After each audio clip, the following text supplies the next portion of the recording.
I'm going to try different Warlord games kits made from resin, metal and plastic and see what could be the best option, in my opinion, on a budget. And I'll build a Japanese army in the process. We'll also have to think how to assemble an infantry kit and what weapons to give them. That's where all these doubts arise, whether we should assemble an SMG or an LMG, or perhaps a rifle. Okay, so the first kit I wanted to try was one of these new ones. They come with the dice and they are made of resin. I wanted to try them because I already knew the material, but in smaller scales, and it's a material that I really don't dislike. At first I had the impression that they had a lot of mold lines, but after assembling the whole army I felt like they had almost the fewer mold lines than the metal ones or the plastic ones.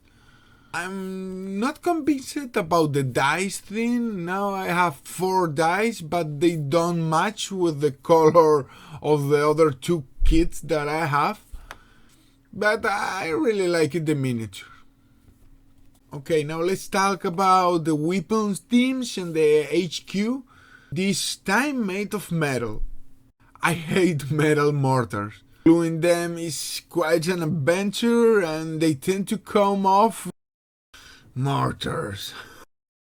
The miniatures are great, and when painted they will look awesome. I love the officer. He reminds me of Ken Watanabe in Letters of Iwo Jima. For now, I'm not going to glue the weapon teams to the bases, so I can paint them more comfortably, because I'm not sure what type of bases use yet.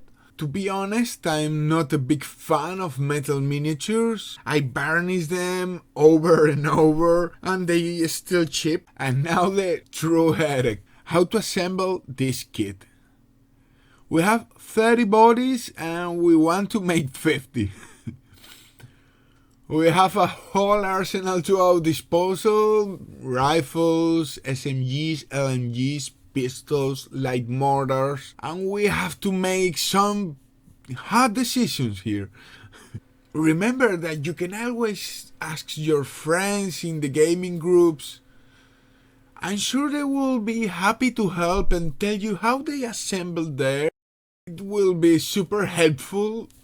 I'm not sure how to place the flags, but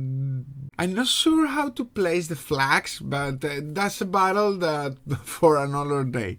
I believe that we should make as many rifles as possible, regardless the army. Super useful. Did build 2 figures of each special weapon that can be included in the platoon.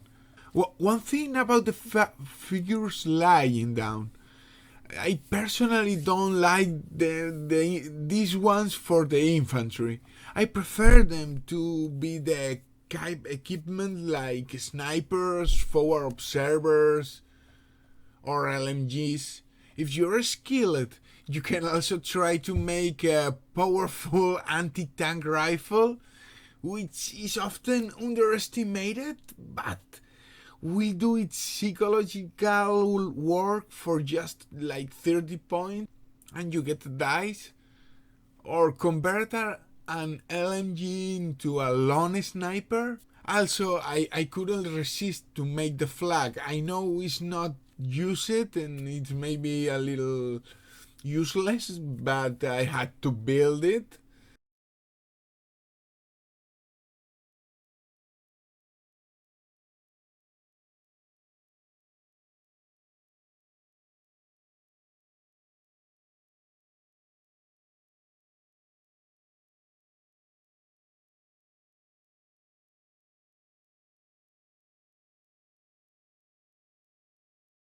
And now the Chi-Hat tank.